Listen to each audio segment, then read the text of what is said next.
Hi everyone, the Medicine Hat Tigers are on the brink of elimination. The Moose Jaw Warriors were simply too much for the Tigers last night and now have a 3-0 second round series lead. The Tigers got the start they wanted though. Curtis Volk crashed into Moose Jaw goalie Luke Siemens and made it 1-0 just over 8 minutes in. Siemens was shaken up on the play but stayed in the game. A few minutes later the Tigers broke in 2-on-1, then it was a 2-on-none and the pass over to Volk didn't connect, otherwise it would have been 2-0 Medicine Hat.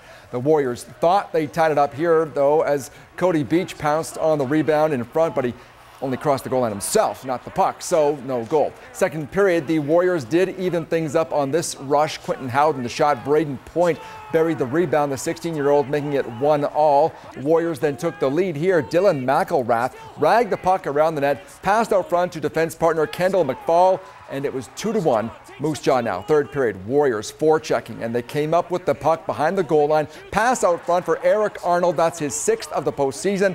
3-1 Moose Jaw now, and the Warriors scored again not long after that. Glove saved by Tyler Bunz, but he couldn't squeeze it, and the loose puck was put in by James Henry in the backhand. That made it 4-1 Moose Jaw. 4-2 was the final score. Moose Jaw leads the series 3-0. The potential fourth and final game is tonight. Also in the Western Hockey League playoffs last evening, the Oil Kings trounced Brandon and have taken a 3-0 series lead, and Brad Ross scored 4 goals as Portland beat up Kamloops, and that affair is 3-0 as well in favor of the Winterhawks.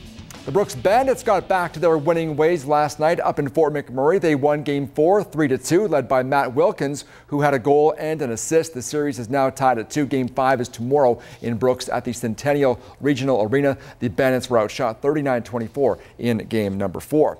Stanley Cup playoffs begin tonight on 3 fronts.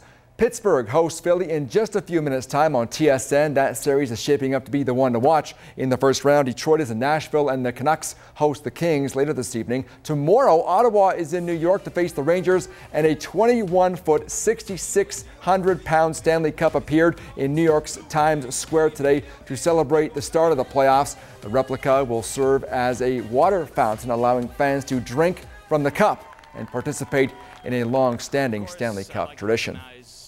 The Edmonton Oilers will once again have the #1 overall draft pick on June 22nd. The Oilers, who finished 29th overall in the league this past season, but miraculously moved up 1 spot in last night's draft lottery ahead of Columbus. This will be the 3rd year in a row the Oil will select first unless they trade the pick, which they should, to try and provide some stability to that youthful roster they have. Only one other NHL team, the Quebec Nordique, from 89 to 91, ever had 3 #1 overall picks. The franchise won the Stanley Cup 5 years later in Colorado, as you may recall. There are a few things I like better than waking up in the morning and finding the Blue Jays playing a matinee on my TV. Jays closed out their series with Boston today. 1-0 Bo Sox in the 3rd inning. Runner on second with Rajay Davis at the dish. He went the opposite way, and that ball went all the way to the corner in right field. Eric Thames scored easily, and Davis wound up at 3rd with a triple. Now the Jays went up 2-1 shortly after that, and that set up Jays starter Ricky Romero for the rest of the game. He got some great defense too. Line drive smash snared by Brett Laurie at 3rd base. This kid is amazing. If he stays healthy, he's going to have a very long, successful career. 6th inning, the Jays D gets it done in the outfield. This time, ball hit to the gap in right center field, and slugger Jose Bautista made the sliding catch. It's still 2-1 for the Blue Jays. To the 9th inning, 3-1 the score. David Ortiz at the plate with runners in scoring position, and Sergio Santos got Ortiz to bounce out to short. Jays win it 3-1. Romero went 8 in the 3rd innings for his first win of the season. Santos with his first save. Blue Jays have the day off tomorrow, Jackie.